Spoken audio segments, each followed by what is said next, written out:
alcoholic addict.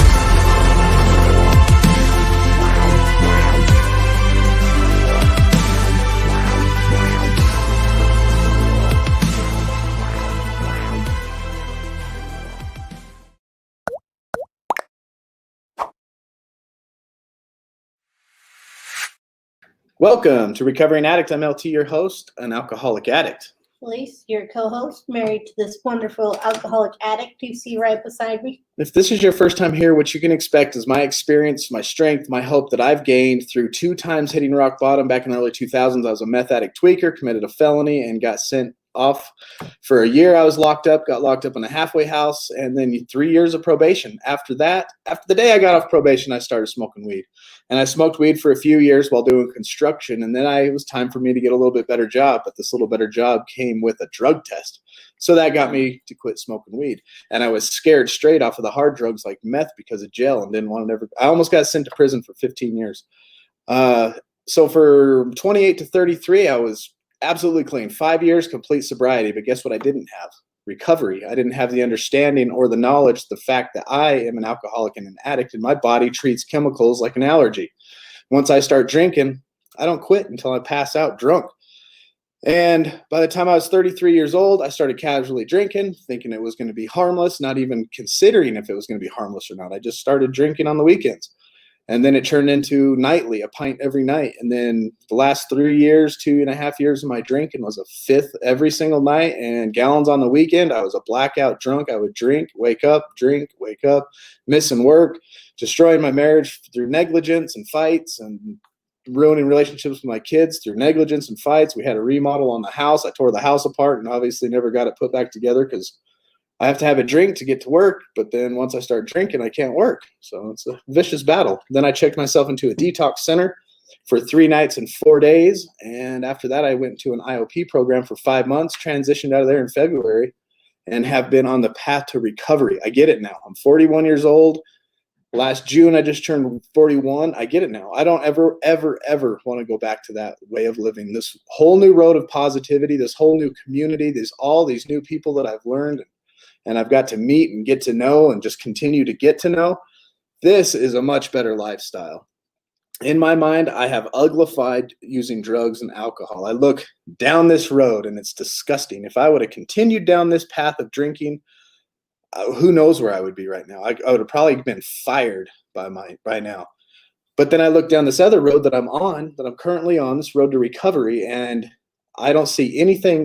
We have life on life's terms happens. Things and tragedies, accidents, bumps in the road, whatever you want to call it happen. But I don't see anything negative coming our way unless I go back to drinking. Who's up in the chat? We're going to start with... go ahead, Linky. I can start us off with a quote. Yeah, Link, start us off with a quote. The purpose of our lives is to be happy. The purpose of our lives is to be happy. And that's what recovery is about, is learning to live life on life's terms, right? To live life on life's terms and be okay with it. We can have these things happen to us. We can get a flat tire. We can get, a sickness, a cold. We can have bad weather. We could be stuck in traffic. And our minds are right, and we've prepared our minds for those types of situations, knowing that this too shall pass. We've learned the tools. We've learned the tools that are going to help keep us sober. Oh, yeah, we're starting with Lynn because this one made me laugh. Hey, everyone. Hi, Lynn. Once every 9 days.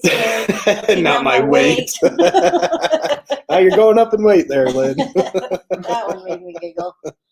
That's awesome. Congratulations. Good on you. Lynn. Way to clarify. Amanda. Welcome, Amanda. We got Derek. We got Liz. Alicia. Nice to see you again. Got Mr. Teeter. Hey, Teeter. Marilyn. Hello. Jamie. Good vibes. Good vibes. Hello, Sky. Got the Aussies here. We got Desmond. Welcome. Good day. We got Andrew, the other Teeter. What's up, Asia King? In the house. Hello, John. Good evening. Let's get at it. Good day, John. Where's your sophisticated recovery tongue twister this morning? Or at the beginning of the stream. It's not the morning. Hello, Tracy. Tracy. Hello, JJ. What's up, JJ? We also got the one and only, the Merc. What a stallion. He's an oak. Delicious right there. You know that part in Tombstone where he's all, Wyatt, you are an oak. That's what I think about when I look at Merc. I'm like, Merc, you're an oak. Aubrey. One and only Aubrey. Mr. Red. Hey, or what's the up, Mr. Red? Murd, whichever you prefer. You I like can call Mr. him Red. either. Y'all's choice. We got TJ. TJ, what's up, brother? Maria. Hello. Welcome, Hello, Green Eyed Maria. Cat. What's going on, Green Eye? Hey, thanks last night. I mean, you guys just blew my mind, and I just thank you. Thank you. Bryson. Welcome. Anchored Another Heart, day. Sawyer House, shout out. Big Hump Matters. They was asking about you yesterday. Oh, yeah, what's up, man. Big Hump? They're like, where's the hump? The Humpty Hump. Where's the Humpty Hump? That's what they were saying. Petey, welcome. Hey, Petey, what's up, brother? And I do believe I said hello to Sky already. Oh, yeah, Sky had some cool stuff in Zoom. What a great Zoom meeting today, you guys. Everybody was so full of positivity. Put the one and only Amber. What's There up, she Amber? is. Put Y'all, the shovel down. you know the girl that we talk about 20 times on our show every night? There she is in the comments. At That's least. Amber. Tomorrow, be going and talking to Amber if y'all want to join. Watch. I'll share her link. Felice is going on live to talk about what it's like living with a piece of crap. Not a piece of crap. At that point, I was. I beg to differ. Alexis, hello. Stop. Think about it this way, Dad. Raylene. All right, what are we hello. thinking about? Kyle. Reverse hello. it. You're no Jen, longer a hello. piece of crap. You are the delicious food. Ooh. I like. Jennar. Jennar. Oh, I said hi to Jamie. Kyle's Diane. up in the house. What up, Kyle? Epi, welcome. Been a while. Glad you're here. Just watched a video of Kyle spin, what, $1,200 worth of rubber off his truck in about 2 seconds.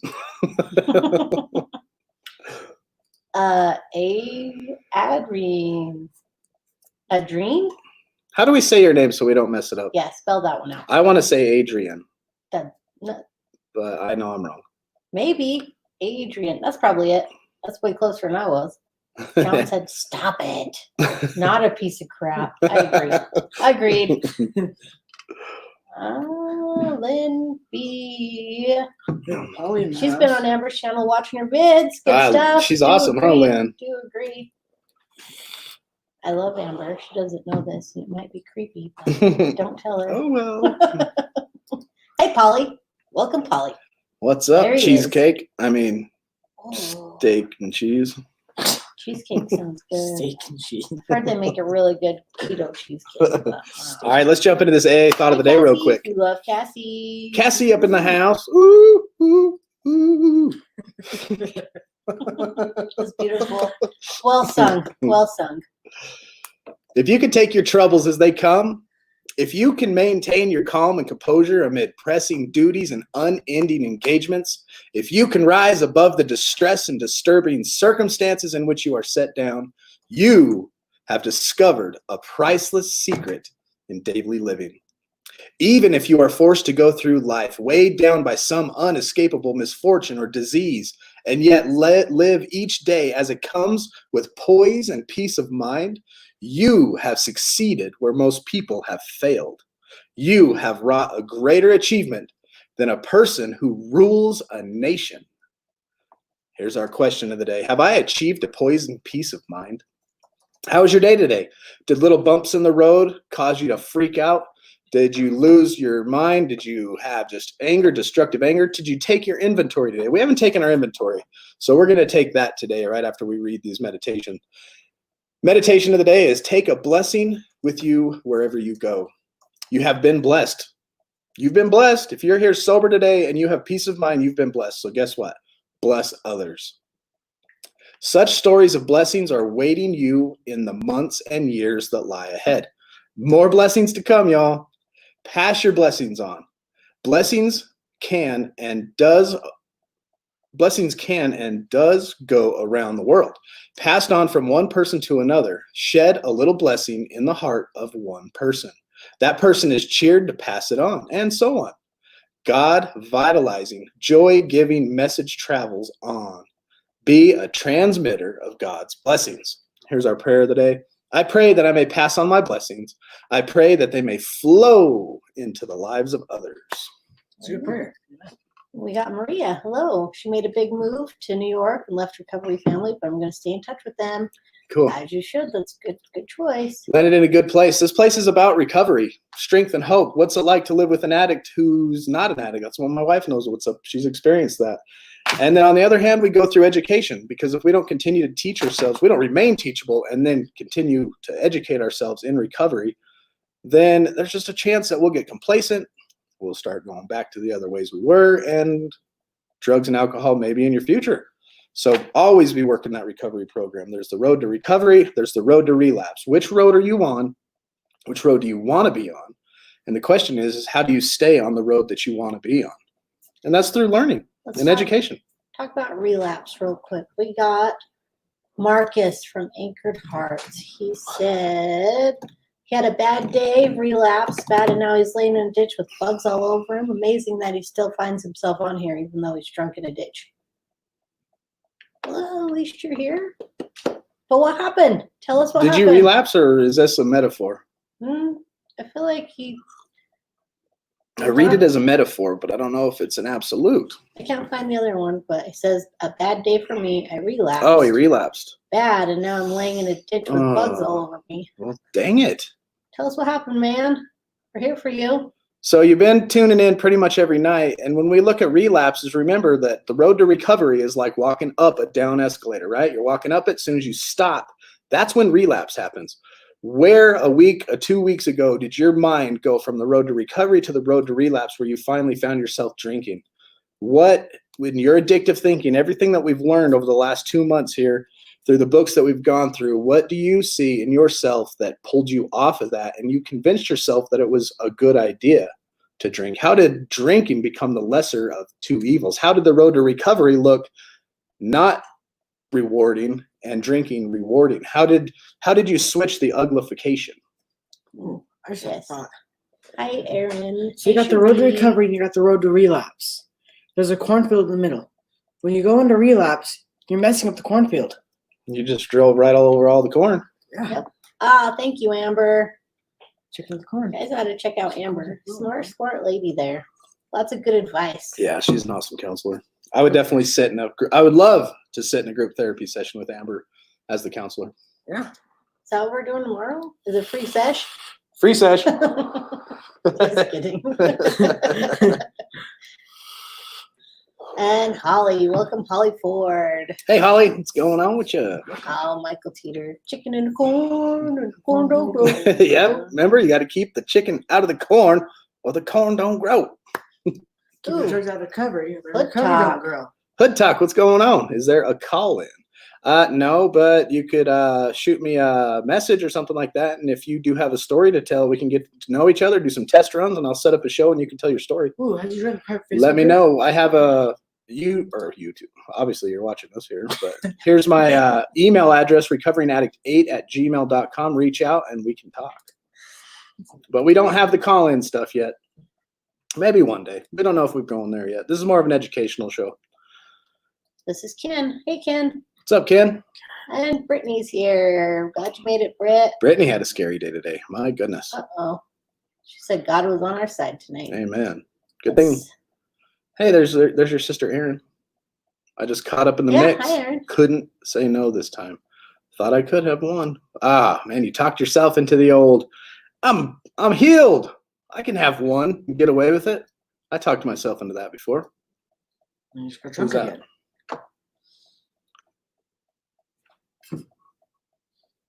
Uh,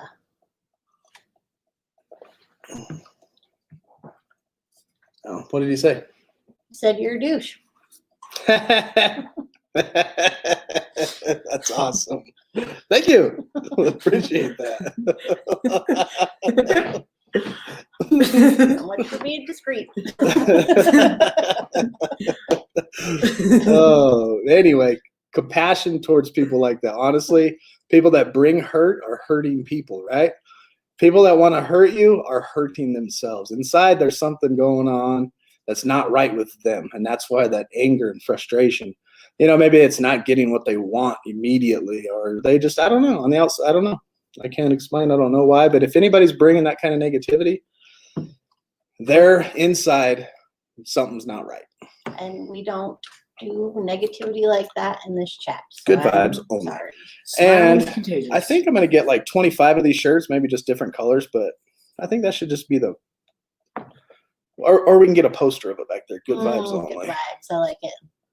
Hey, Jarek. Ooh, speaking of good vibes. Jarek, what's going on, He guys? said, Marcus, this is for you, little brother, wherever you are. We miss you, and I put chicken on the grill for you to come back, little bro. Go Yes. home. Look, they want you back, Marcus. So did you leave the center, brother? Marcus? Thought I could have one. That never works out. Now you're in a ditch.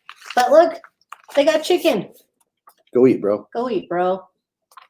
Hey, Joe. Oh, Hey, Joe. Oh, Joe. Ashley's late. Glad Which you're Joe here, is that? Ashley. Hi, Joe. Cousin, my Joe. Oh, Joey. cousin Joe. Hell yeah, I want one, Ashley says. Did I see Ashley? Brittany's daughters? What you said in Discord today, proud of you. Closed a back door and made a right decision. You did a good thing. We're here for you. Yes, we are. What's up, Bob? Finally Where's made Bob? it back home 15 minutes late. Oh, That's not too bad. I sent you an invite to the Discord or to the Zoom meeting today, but I figured you were probably busy. But I'll make sure that I send them to you every time just in case that you may not be. Putting just as much effort into my recovery as I did my active addiction, and is what worked for me best. Amen. That's good advice there. What did Brittany say? It was the worst time, ran out of smokes too. Yeah, that's not good. Not when you're having a panic attack. No, yeah, that's no good. She said it was hard. I'll bet. I'll bet your adrenaline was rushing, your hands were shaking. Man. So Desmond, you can't keep up.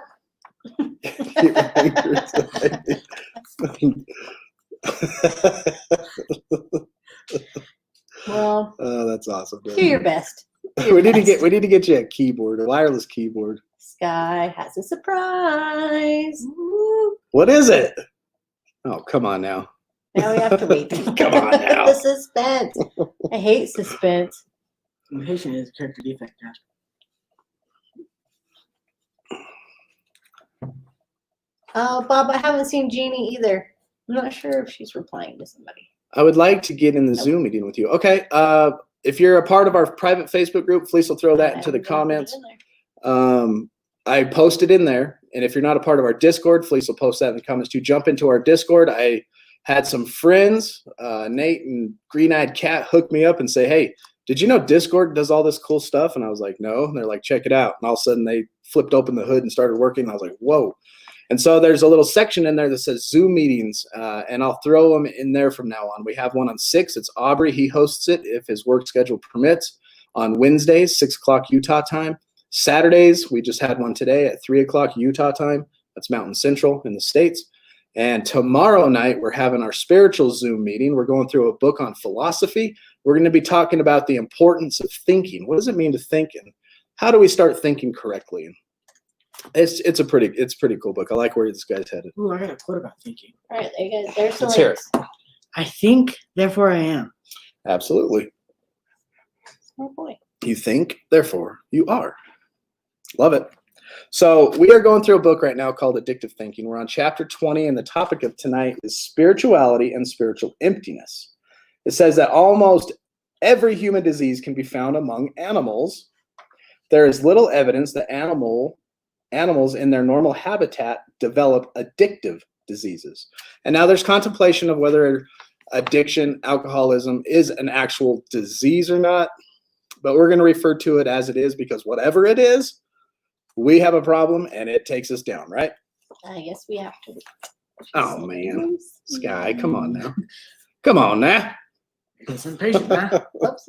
Hi, Holly. Some animals whose brains have been treated with certain chemicals may eat or drink excessively, but this does not occur in animals in their normal environments. Indulgence in excess appears to be uniquely a human phenomenon. So we look at all the breathing creatures live underwater, above water around here, and we're the only ones that abuse things in excess. Alcohol, drugs, food, sex, porn, all that stuff, right? We just go off the hook with the kind of stuff. In contrast to animals, which have only physical urges and desires, human beings crave a spiritual fulfillment as well. There's something inside of us we crave, and that's our spiritual craving. We crave a spiritual fulfillment. When this spiritual need goes unmet, humans feel vague uninterest. You know that feeling. You're just like, oh, the world is. You remember a few shows ago how the addict sees the world compared to quote unquote normal people? What color is the world? To an addict, it feels like something's missing. The world's just gray, right? It's not popping with colors, and that's one reason we use drugs and alcohol. As soon as we take drugs and alcohol, we feel like this has been replaced. The world seems to be brighter, and we can cope with things. While hunger, thirst, or the sex drive are easily identified, spiritual craving is harder to recognize and fulfill. People may feel that something is missing, but not knowing what that something is. It feels like something's missing. What the heck is it? It's like when you're hungry almost.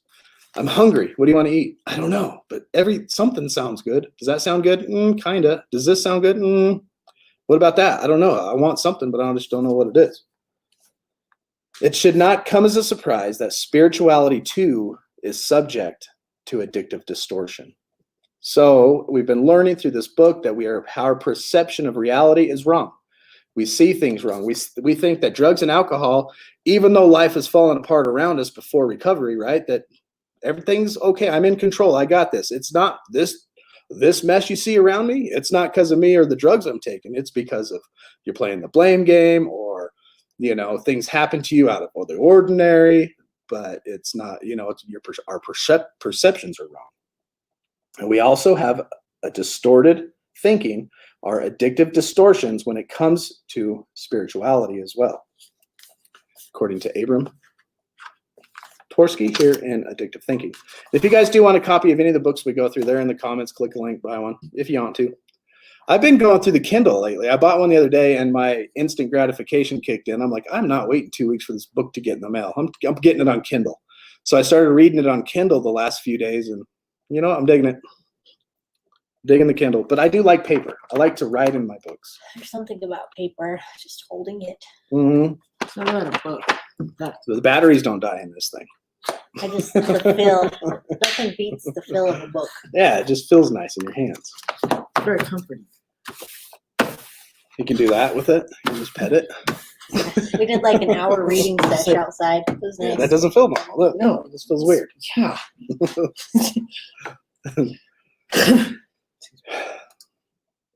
Bob says, during my relapse, I did massive amounts of hallucinogens in attempt to make, oh yeah, it was distorted thinking. Yeah, and then you come down, and then you're like, now what, right? Not the skillful path. No, yeah, this path takes skill, discipline, ambition, and it's rewarding. It's actually rewarding. And just like we read in our meditation today, if we're passing on our blessings, we're pushing our blessings forward, there more are coming. Just don't even worry about that. It's not like they're going to run out.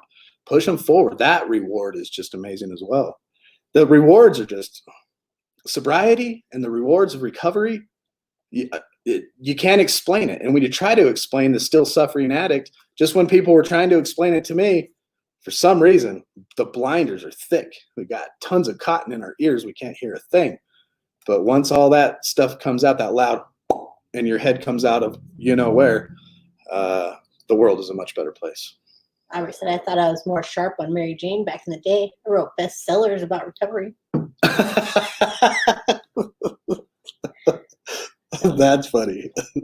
That's funny. Ay.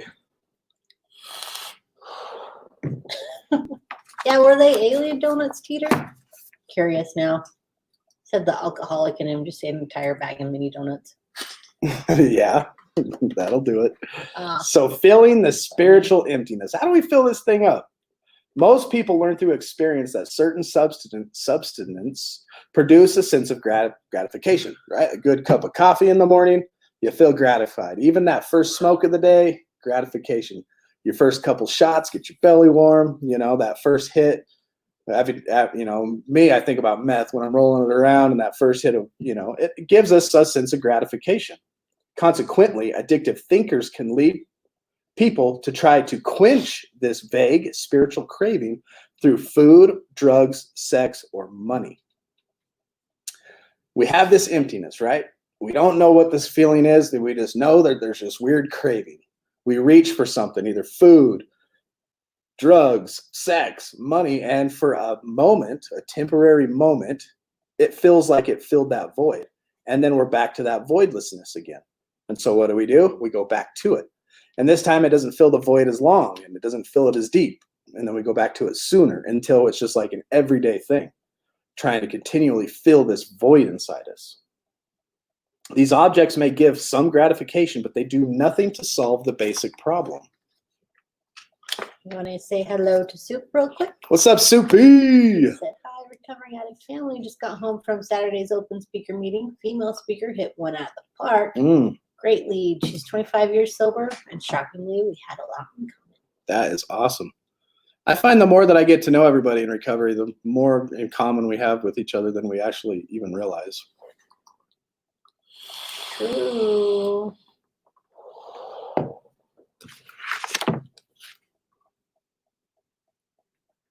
The problem is the unmet spiritual needs, right? The feeling of satisfaction disappears soon, replaced by longing once again, just like I just said.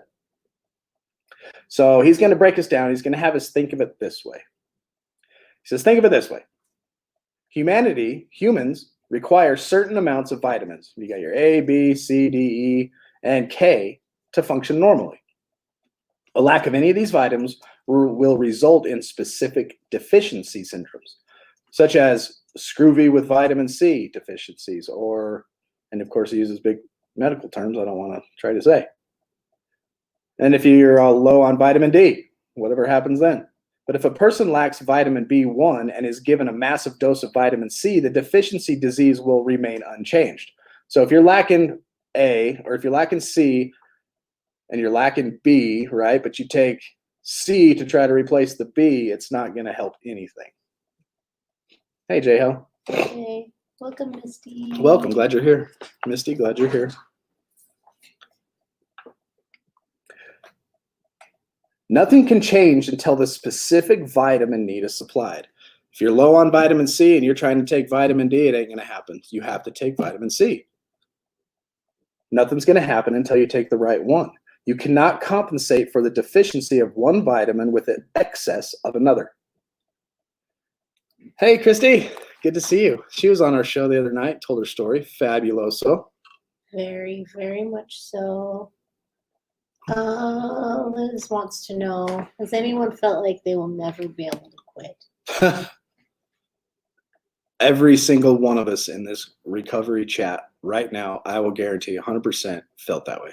I did. I went through my last year of alcoholism feeling like I would never quit. Meth, I didn't ever think I was going to quit because I never even wanted to. I just got in trouble, got thrown in jail, and got scared off of it. But with alcohol, wanted to quit, saw the destruction around me, and I knew it was drinking because I have videos of myself talking to myself while I was drunk. I could play one of those for you real quick if you want.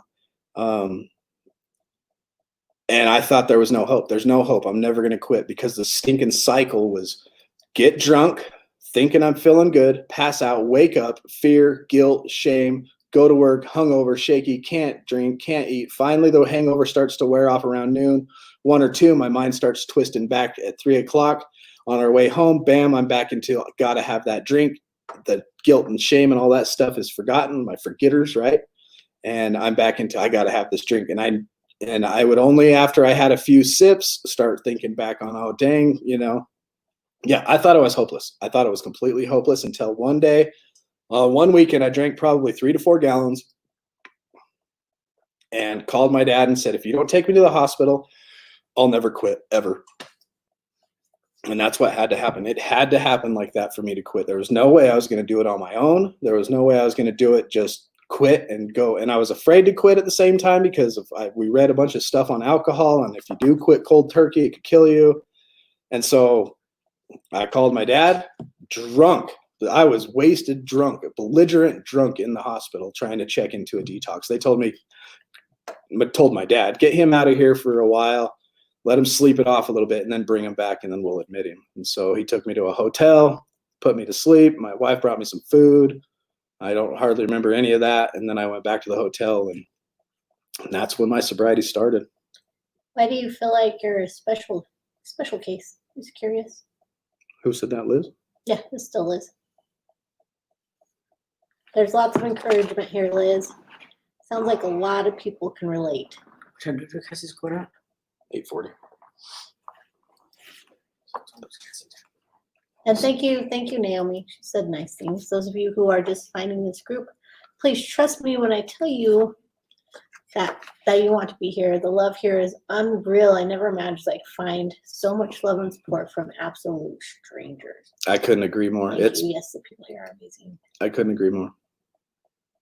Absolutely amazing. Oh, hey, Chad. Yeah, look at us as a bridge to a community. Right here is the hour we hang out and stay sober together, and we get to hear some education and giggle and laugh.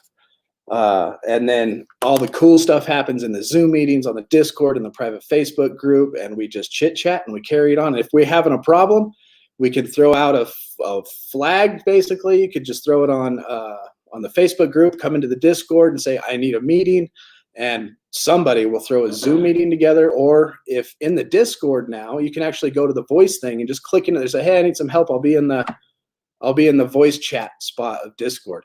Jump into there. People can log in and just start talking to you. Hey, Brittany's girls. Say hi. Oh, with your voice. Hello. Do you remember their names? Teeter, which part? She said, can you tell us how you felt when you were going through that? When LT was going through...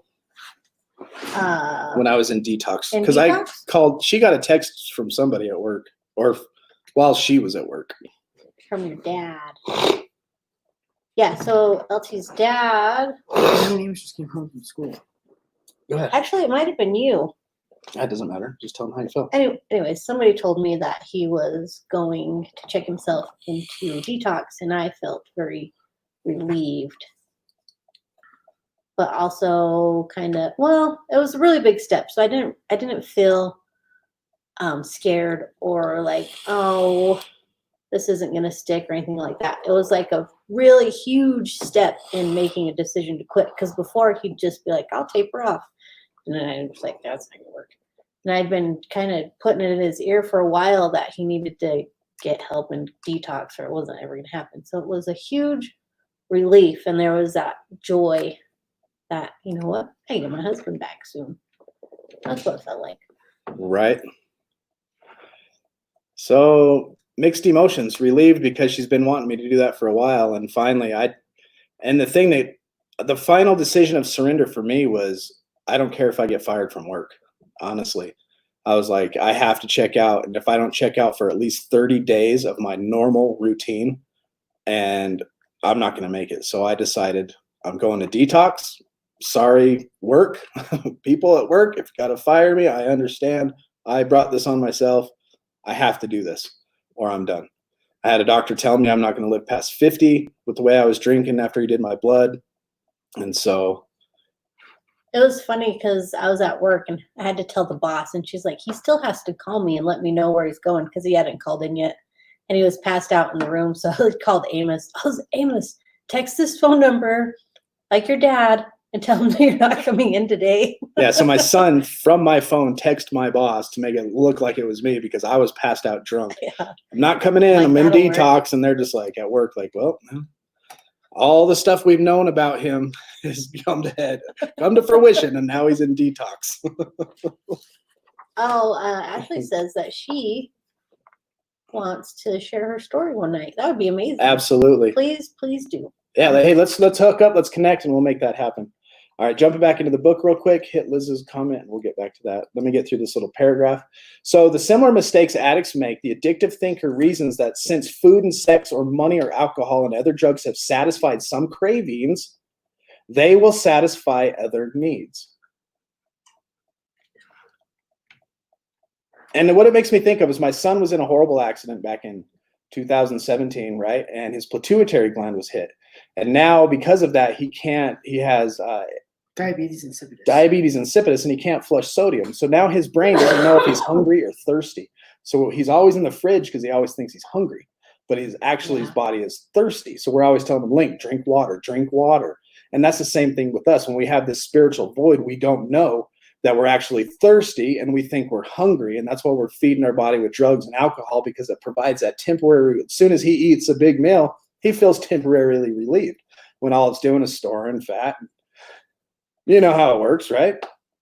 This also helps us understand the phenomenon of switching addictions.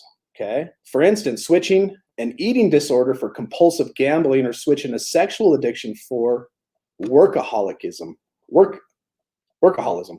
right? You could switch addictions. You could think like, okay, this one was filling the needs for a little while, but now it's not filling the needs.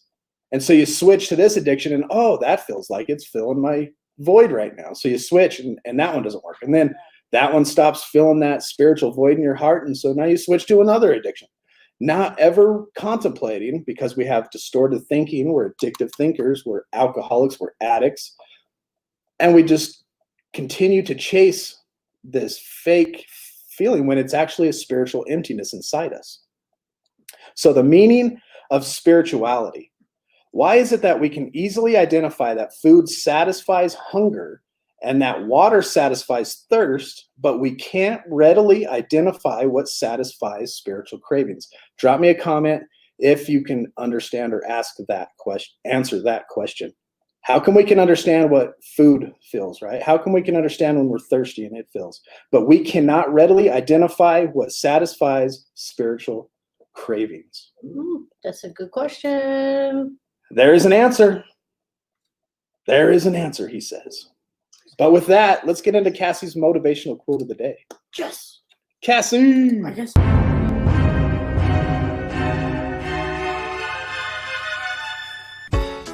Hey, everyone. I'm here tonight with your motivational quote on recovering addicts. Life is like riding a bicycle. To keep your balance, you must move forward. Albert Einstein. Ooh la la. And as always, you guys know what to do. Let's bring it together and continue to spread that love.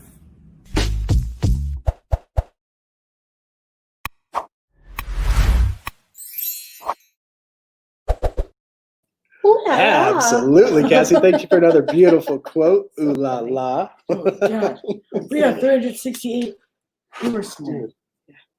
Let's see, there's some people that can That is relate. crazy.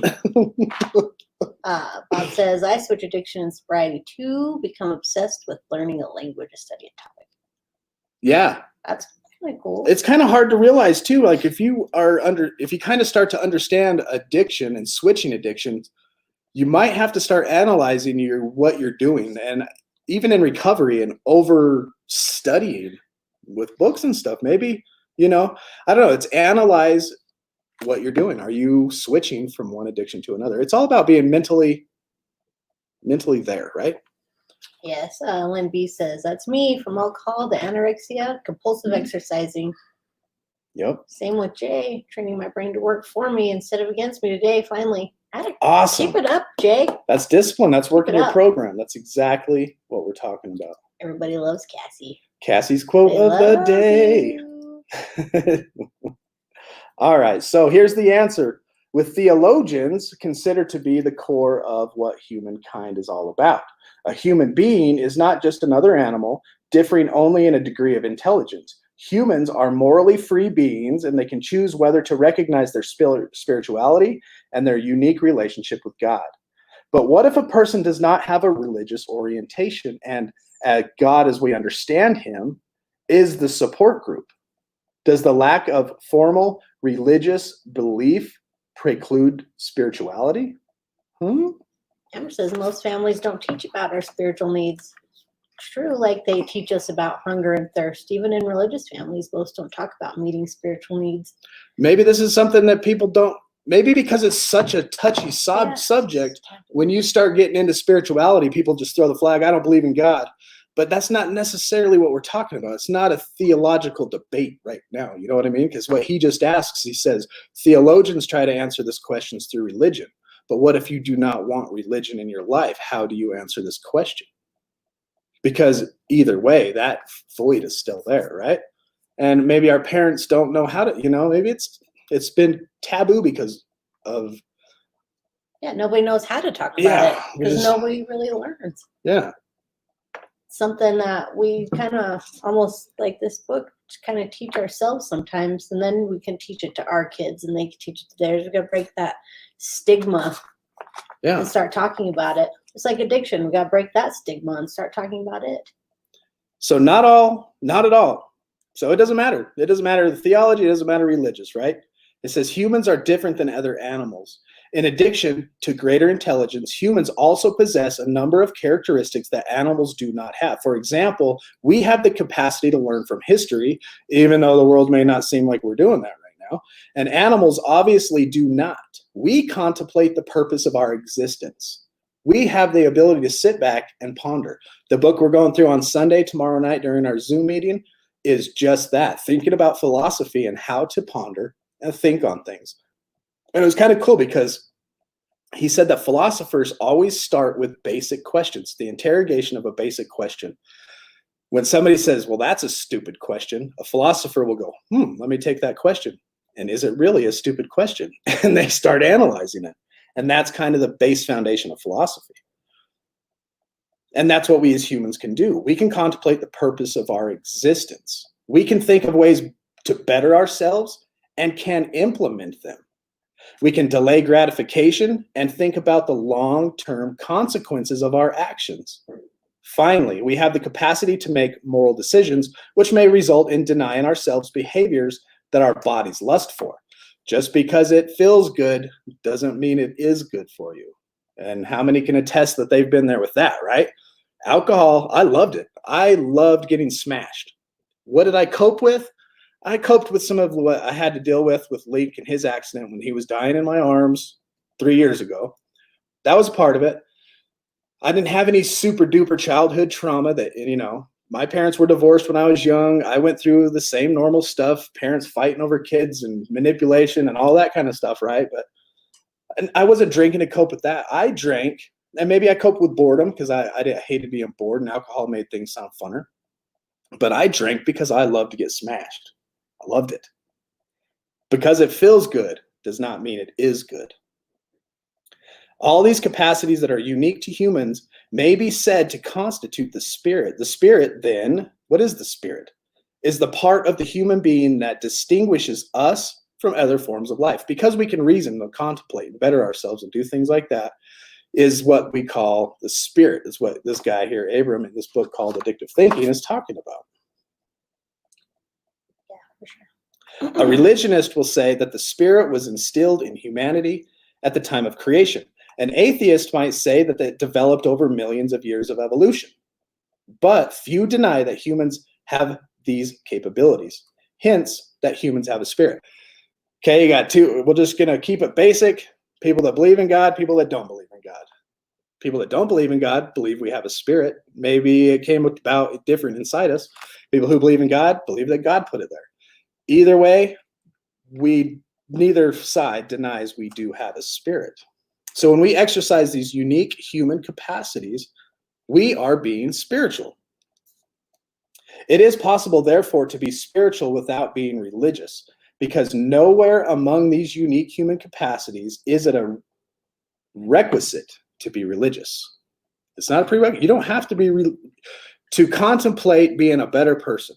To contemplate your morality does not constitute having to be religious. This is something you can do as an individual human being, no matter what you believe. Right? Right. I'm going to go to Liz real quick. She says, I have over-read, over-researched, still can't get there. Been to one AA meeting. Liz, it sounds like you got a lot of love coming to you on these comments. And you're joining Recovering Addict, which is great. And all these people are so loving and they want to help you. And we're here for you. And we can't wait to see where your journey leads. I hope you stick around and keep us updated. Because even like Murd and Sky, we've seen them go from 0 days to relapses to multiple days and weeks and months. And you can get there too. You can get there too. Been to one AA meeting, huh? I've overread, over-researched, and still can't get there. You know what, Liz? You've overread, you've over-researched, and you still can't get there. You've been to one AA meeting. I'm going to tell you what happened to me. I'm like you. I feel like we have a lot in common when you just said overread, over-researched, and you can't get there. One of the staff, he's this old-timer, and he's a legend around here in AA and NA. This older guy is probably close to 80-something. Wisdom beyond any of our years, right? And he told me, he says, you're an overthinker.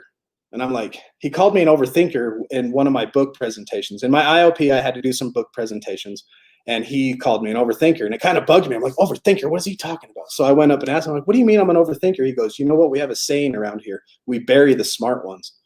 I was like, what does that mean? He goes, the people that overthink the simplicity of this program usually end up continuing in their addiction because they overthink it. I was researching the numbers. How many people succeed? Is this really successful? Oh my gosh, look at, 70% fail, or 90% of the people relapse. And then you just kind of throw it away because of that. Instead of diving in there, keeping a clear and open mind and jump into the program. Step one, just admit you have a problem and ask for help. And that fact that you're here, I'm a crazy overthinker. Like, it keeps me up at night. You're probably like me. If I have a day where some things have caught my mind, I'll go and lay in bed and I can't sleep. And I'll have thoughts that keep my heart racing. And that's the type of stuff I've had to learn to control, especially in my sobriety. Yes. So glad you're here, Liz. Amen. Just reach out. Reach out when you're struggling. Reach out when you feel like you need to use or drink or whatever it is. There's always people here. Like you said, impromptu Zoom meetings if you need it. Whatever you need. Our Discord. Yep. Always here to help.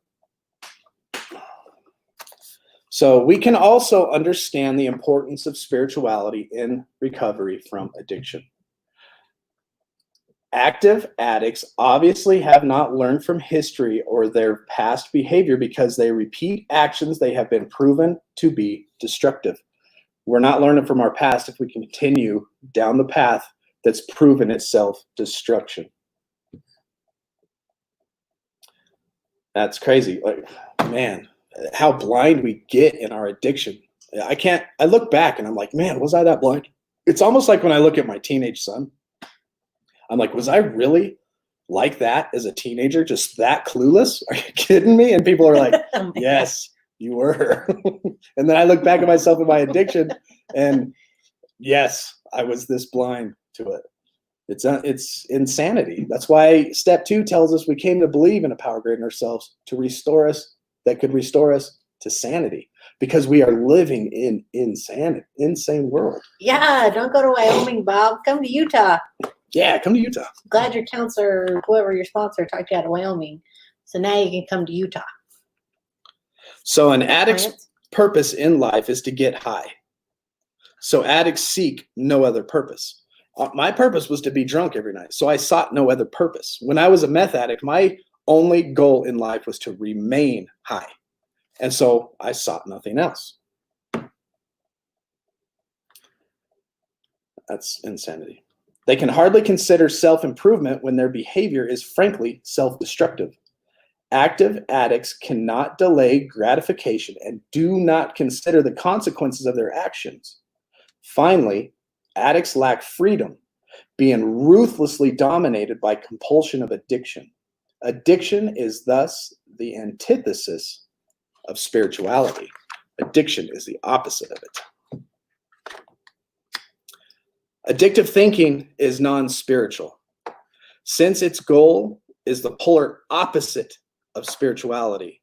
This is why recovery from addiction requires a shift from addictive thinking to spirituality, although not necessarily to religion, okay? So if you're thinking, I can't handle step 2, came to believe in a power greater than ourselves, it's not a theological debate at that point. It's just a higher power like AA group or a group consciousness like this chat that can help you get out of there, right?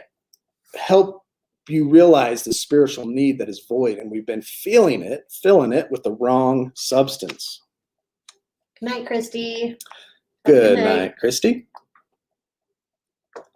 So certainly, religion embraces spirituality and may be an additional source of strength in recovery, but it is not absolutely essential for recovery. So let me reread that. Certainly, religion embraces spirituality and may be an additional resource of strength in recovery, but it is not absolutely essential for recovery. You're welcome, Andrew. We love you and Mr. Teeter. Absolutely, 100%.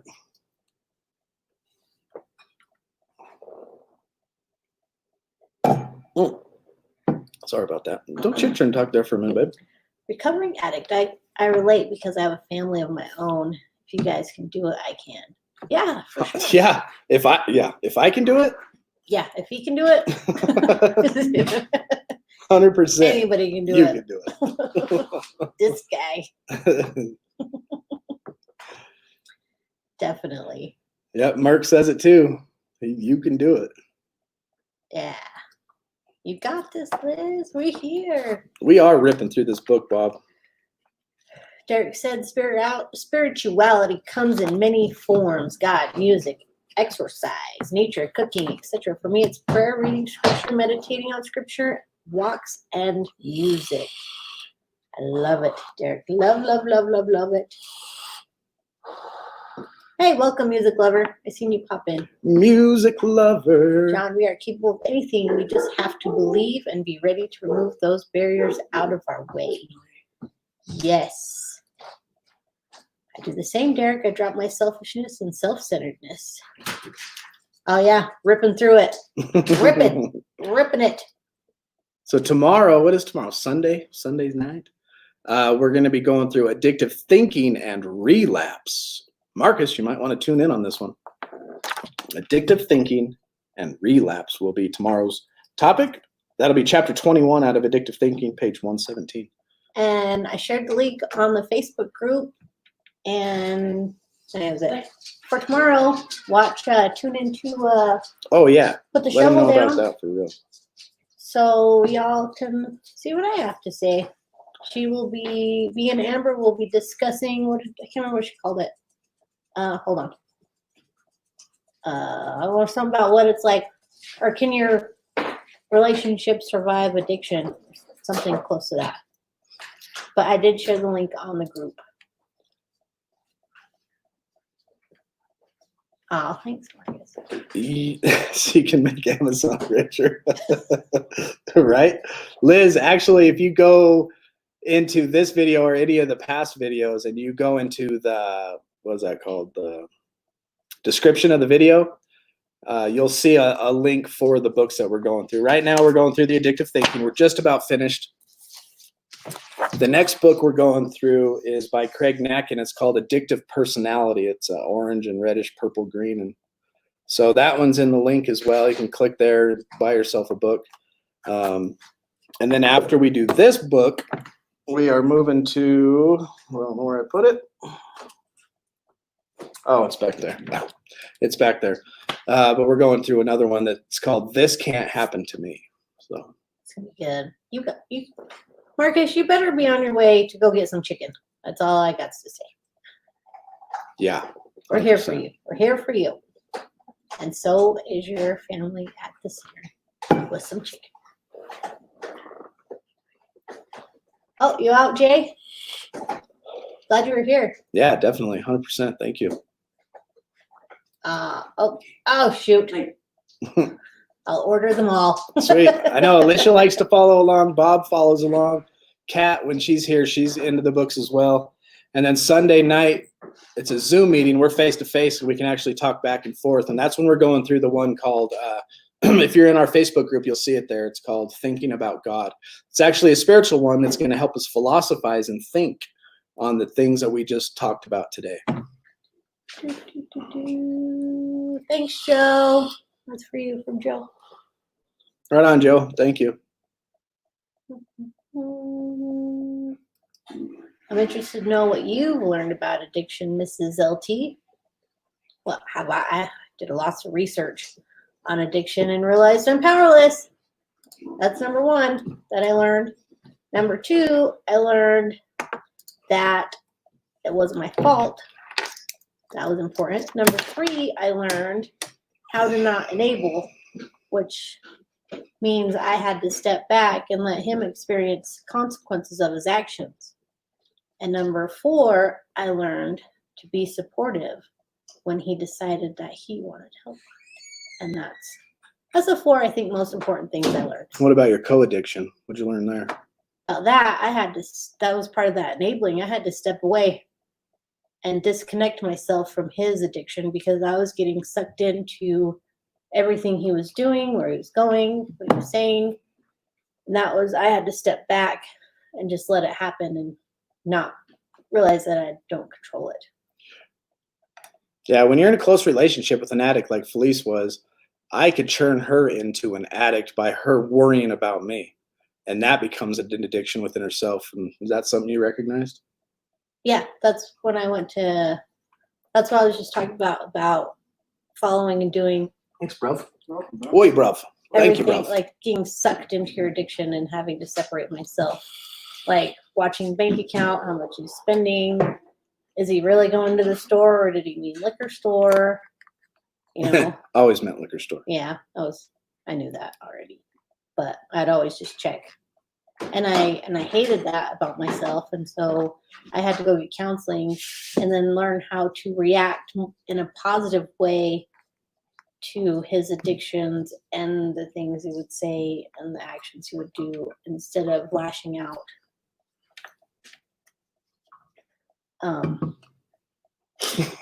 Yeah. Yep. Good question. Brittany said she's been there too, except I turned into an addict. Mm. That's also a possibility. You just give up and start using with them? Give up. I think John was mentioning something about that today. Just being that close to an addict can influence you to indulge more. And they're very, very persuasive. There were times where he would try and persuade me to drink more and drink more and drink more, but too stubborn. I got her to drink a couple times. Only because I let you. I was like, okay. We were on an anniversary. And there was if there was kids around, there was absolutely no way. If our kids were here, there was no way I was getting drunk. But when it was just me and him, I'd let my guard down a little. But I was once or twice. Tell them why you were scared of drinking with your grandma and stuff.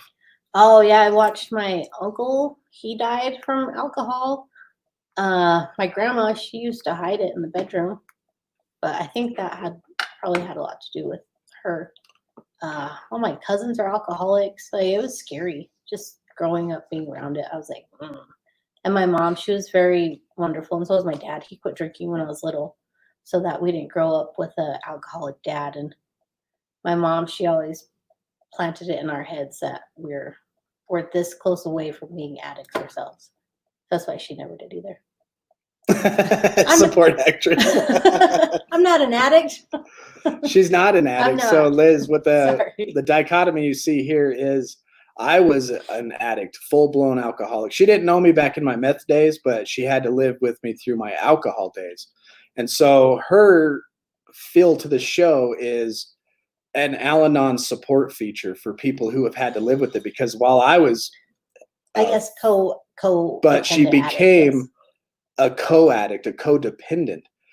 Her addiction became, where is he going? Where is my money going? How much is he spending on alcohol? Oh my gosh, is the kids okay? You know, normal stuff that you do with good intentions to protect the family, but then churn and kind of, you know. You become obsessed with it. That's where the co-addiction or codependency comes in, is it goes from being just something you check on to something you check on every hour, something you check on every day, and becomes this obsession that I had to separate myself from.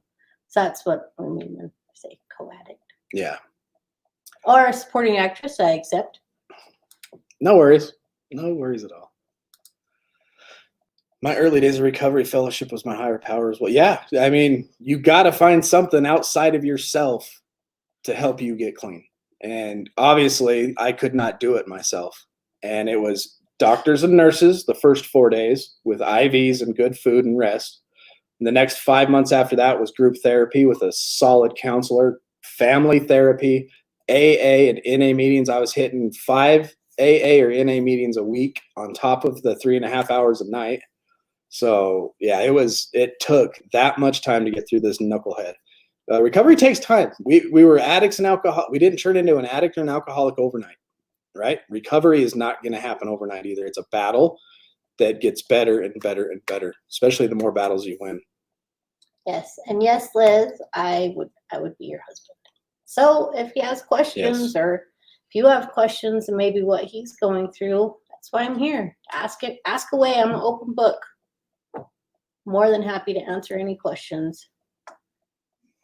I like to sit back though and just let LT teach because he's a great teacher, but I am definitely an open book whenever you guys do have questions. Good meeting everyone. Link. All right, I'm going to read you guys the NA. We always start the show off with the AA thought, meditation, and prayer of the day from 24 hours a day. And then we like to, towards the end, read NAs just for today. I'll read this real quick and we will talk about that, Liz. So NA just for today is, when someone points out our shortcomings, our first reaction may be defensive. There will always be room for growth. Basic text, page 36. Recovery is a process that brings about change in our lives. We need that change if we are to continue our growth toward freedom. It is important that we remain open-minded when others point out our shortcomings, for they are bringing to light opportunities for us to change and grow. Reacting defensively limits our ability to receive the help they are offering us. And that was a big part of me right there, Liz. And when I went into my IOP for the first 2 months, I was defensive. I'm smarter than you. I already read everything. I know too much. Yeah, don't tell me that. I was deflecting everything. Reacting defensively limits our ability to receive the help they are offering us. Letting go of our defense opens the door to change, growth, and a new freedom. Each day in the recovery process will bring an opportunity for further change and growth. The more we learn to greet change with an open mind and heart, the more we will grow and the more comfortable we will become with our recovery. So just for today, I will greet each opportunity for growth with an open mind.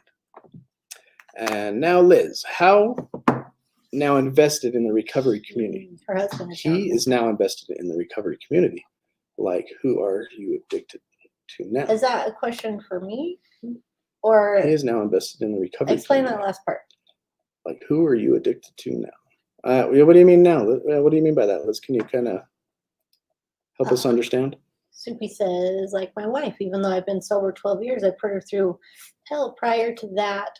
What we do while drinking or drugging affects the whole family. We don't see that when we're actively using.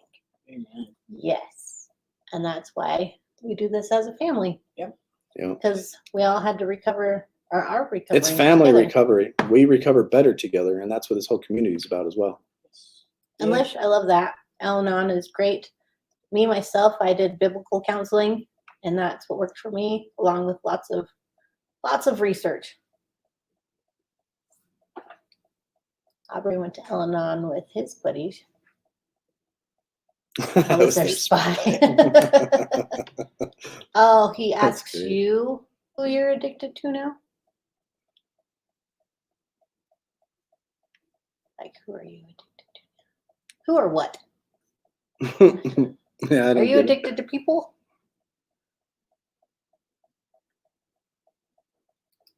Probably ought to buy the book One Day at a Time. Al-Anon, is it? I'll share an article with you, Bob. It's my favorite one. It's my go-to article because I love it so much. Interested in the addictive thinking side. I've seen this in myself, even in sobriety. Me too. Yeah, it's opened my eyes to a lot of things.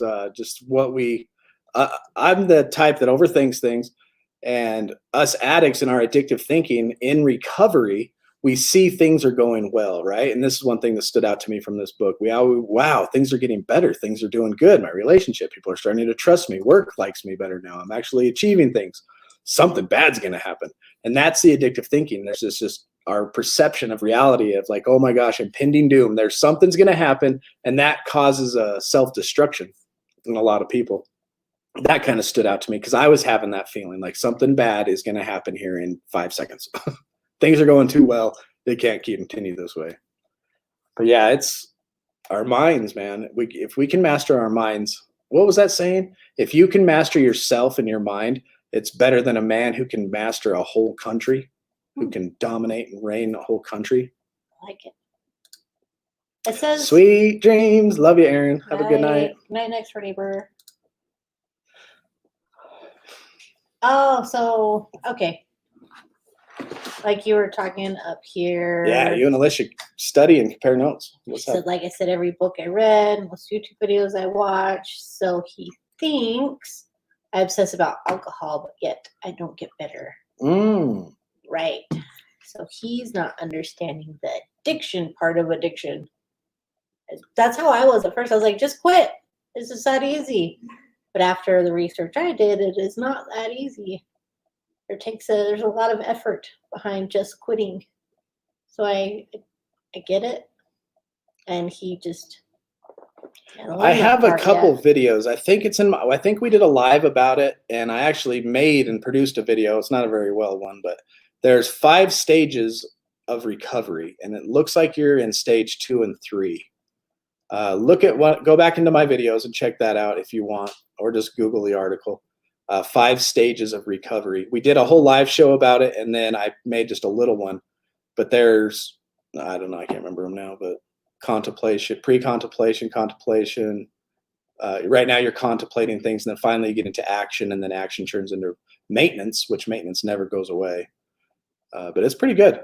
It'll help you out, kind of understand what's going on with you. Maybe he should read it too. So Liz, that article I shared with Bob, maybe share that with your husband. I think it would be helpful.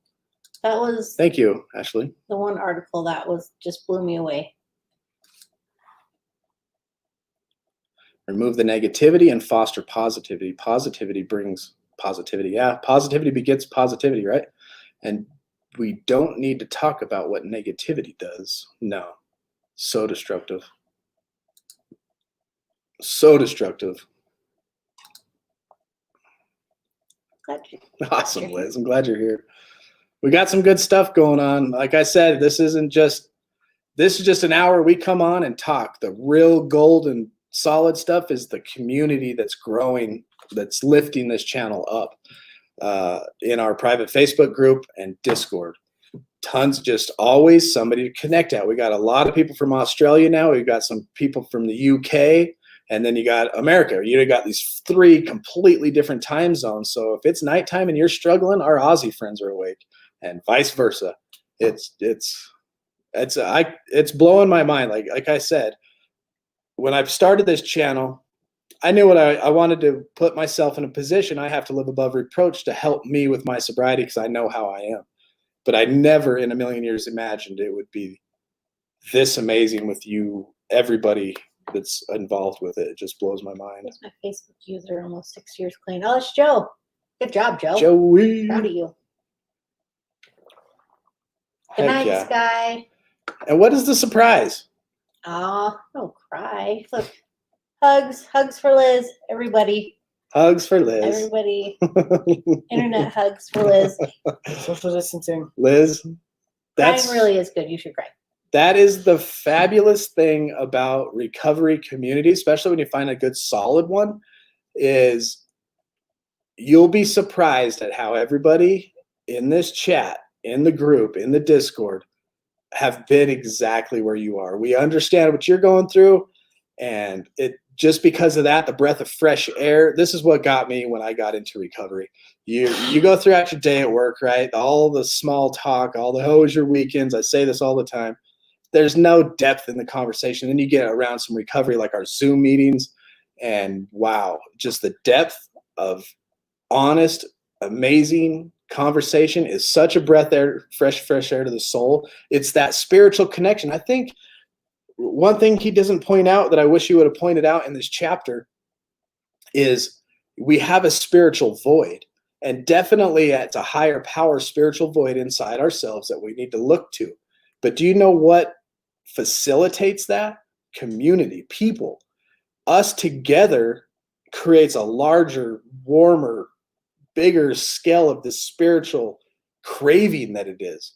Our fellowship together, especially in honest communication and helping and just pushing positivity each other, is a form of that spirituality that he didn't really touch on in the book. I was surprised.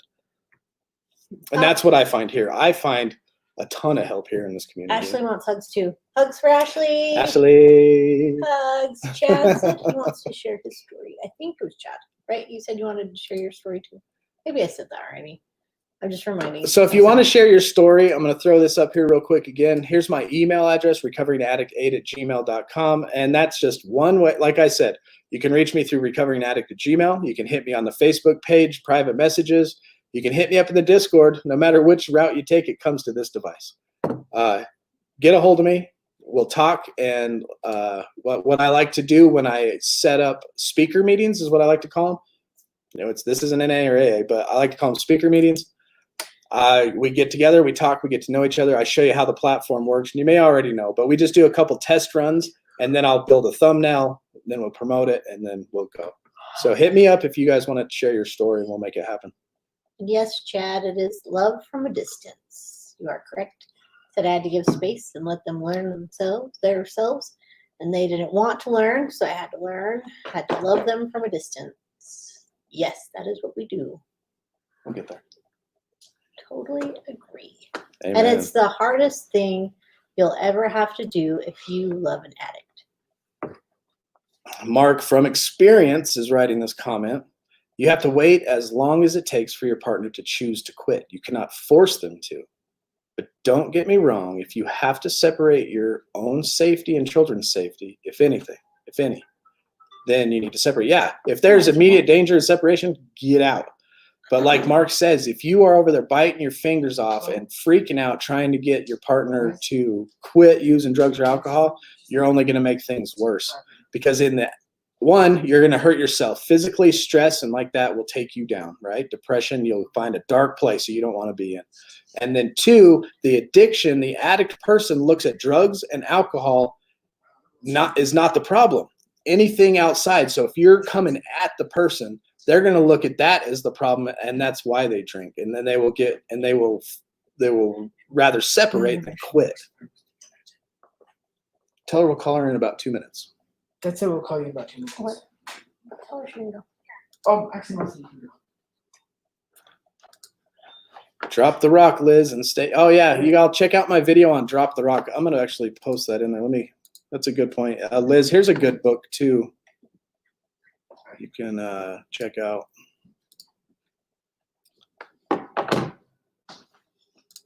Bob.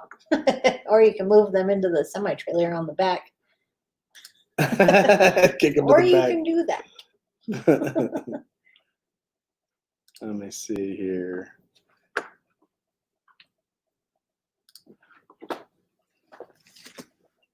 I'm going to post this up. Oh, come on. Come on now. There we go. Here's that book Aubrey's talking about. And then Liz, I'll just post the video of 5 or 6. I'm not very proud of this video, but it's got a good message.